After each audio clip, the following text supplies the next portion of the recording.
Happy 4th of July, ladies and gentlemen. Matt Coates here for another edition of Parking Lot Preview. To my right, not Mike Maynard, Assistant General Manager Mazdak Darvari. Mazdak, thanks for joining us. Thank you for having me, Matt. I'm super pumped for this. It's been a year and a half watching this show, so I'm glad to be on it. I love hearing that. We always love a fan here. Guys, tonight, same matchup we saw yesterday. Hyannis Harbor Hawks with an 8-6-1 record today, hosting the Y-D Red Sox, 11-4 record. That puts them at the top of the Eastern Division with the best record in all of Cape so far. Mazdak, we saw these two teams face off, and not something you're used to seeing on the Cape. They're running it back again tonight.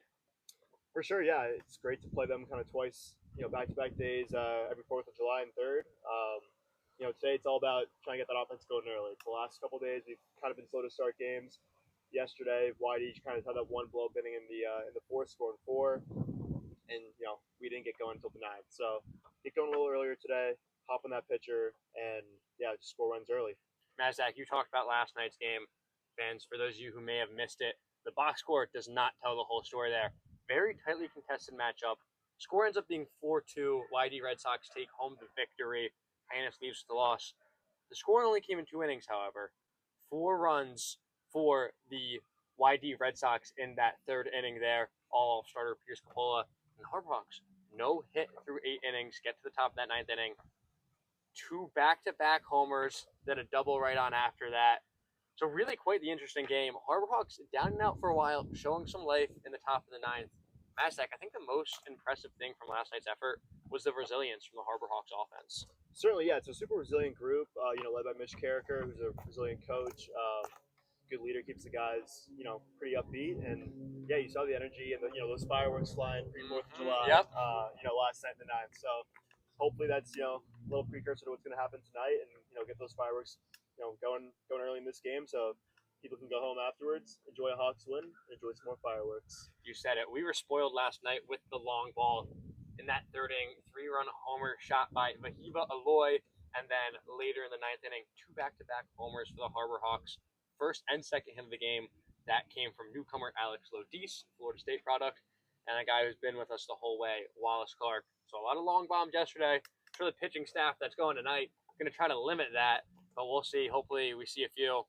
I was out there with Jacob Irons pregame, putting up the center field camera, and let me tell you, we got a massive gust blowing out, and I said, Jacob said, wind's blowing out today, man. So we're going to see what that means, Maz. Maybe it means homers, but a guy who does not want that to happen, Aaron Savary on the bump today. First start on Cape. I'm excited for him. He's been really good so far. He's got that horizontal mix, that big sweeper with the good sinker, and so hoping to keep balls on the ground, hoping to get a lot of whiff, and just kind of limit runs over 4 or 5 innings for him. You mentioned it. He's been great so far this summer. Aaron Savary, guys, for those of you who may not know, 6'6", right-handed pitcher out of the University of Iowa. So far, he's made 3 appearances on Cape. No starts. That's because he was the go-to guy after Joseph Jerwa, who, as we know, was great for us through 3 starts for the Harbor Hawks. Now Jerwa's gone home, getting ready for next season where he will join the Vandy boys in the SEC. It's time for Savary to get the start on the bump in those 3 appearances so far on Cape. 9 in the 3rd innings pitched, 0.96 ERA, 10 strikeouts, 4 walks, and a 5 walks and a sub-1 whip. So Mazdak, like you said, he's been excellent so far to start the summer. First time he's starting, exciting to see how his approach is going to differ out of the bullpen, taking the first pitch of the night. Yeah, looking forward to it. I think this is the time of year where you have a lot of those 3-start guys leaving, as you mentioned, with Jerwa, and now these guys that were piggybacking those starters are now getting their start as a starter. So, kind of hoping he hasn't changed much of what he was doing before, because he's been great so far. As you just said, you gave the numbers there, sub-1 ERA, over almost 10 innings. So, excited for him to just keep doing what he's doing and hopefully get it done for the boys today. For sure. Sub-1 ERA. I'm not going to complain about that. Sav, keep doing what you're doing. I'm sure you're going to dominate tonight. Last night, Y-D Red Sox had phenomenal starting pitching. That came out of Sean Youngerman, who went 5 no-hit innings, 4 strikeouts, and 2 walks. I believe Youngerman's committed to play at Oklahoma State next year, coming from the Division II ranks, proving last night why he's making that jump to play for a Power 5 school. Tonight, another Power 5 guy. That's going to be Micah Buckman, 6'2", right-handed pitcher out of LSU. Mazdak, really small sample size when we look at SEC this past season. Only 9 innings pitched, 7 ERA, 10 Ks, 3 walks. With such a limited sample size, you can't look too deep at those numbers. However, we have a little bit of a sample size on Cape, 5 2/3 innings pitched, 3.18 ERA, 8 Ks, 4 walks in 2 games and a start. So a little bit of starting experience and another appearance out of the bullpen there. Really interesting when you look at a guy who over the past 12 months, we don't have much film on him. Yeah, he's one of those unique cases where now in back-to-back seasons he'll surpasses his school innings on the Cape. Both for Y-D, and he's a guy that we've noticed on Cape so far is we'll have him that slider unless he's going down 2-0-3 on the count, then you'll see him get that fastball. But if it's not a complete hitter's count, he's gonna lean on that slider and trying to do some ground balls, trying to do some whiffs, and so I'm curious to see what the plan is, plan of attack is for the boys today because. They might just be sitting slider, just trying to work away early, or try and find one hanging and put one in the bushes.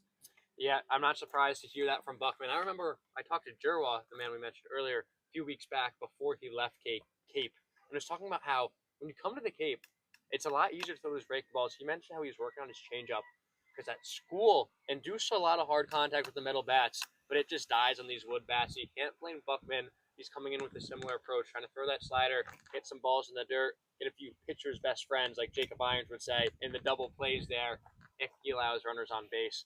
It'll be interesting to see his approach. He's comfortable, though. You mentioned pitched for Y-D last season, back here this summer, pitching again for the Red Sox. For Mazdak, with that being said, not too much to talk about today, guys. We saw Y-D yesterday. We're seeing him again. Not too much to recap. So let's get to your favorite segment, my favorite segment, everyone's favorite segment. Mazdak, that's going to be player of the game. I'll go first. Take the stress off your shoulders. Give you some time to think.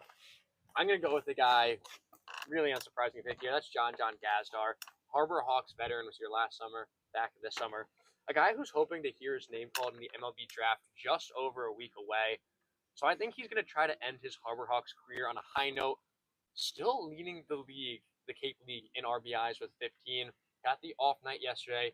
He's back in the lineup again today. I believe he's in the shortstop. I know he's in the infield. Going to play phenomenal defense per usual, and I think he's going to do great with the bat. And we're going to need a veteran presence, a cool, calm, steady guy there in the plate as the team of streaks, the team of runs, positively or negatively, on a 2-game skid right now. We need them to come back positively. I like that pick. You can't go wrong with John ever. So I'm going to go with a guy that almost went deep last night. You kind of mentioned that wind is blowing out to right field today, and I'm going to go with Bargo tonight. I think he gets one out. I think he gets revenge on that fence last night. He'll get it over today, and he'll be our player of the game. Dylan Bargo, great player. Tennessee, he's a national champion. You told me the president of the organization, Dan Johnson, joked with him. He said, "Hey, one ring already in the summer. Let's make it 2." Why not? Hopefully Bargo gets a second one. Hopefully we get to see the boys popping champagne at the end of the year. Those who are 21, of course. We got some underage players on the team. We got to keep the PG out we here. We get them a sparkling apple juice for the others. Yes, yeah, exactly. Good call there. Maz, thank you so much for joining us. Thank you for having me. This was a great episode. With that being said, go Hawks.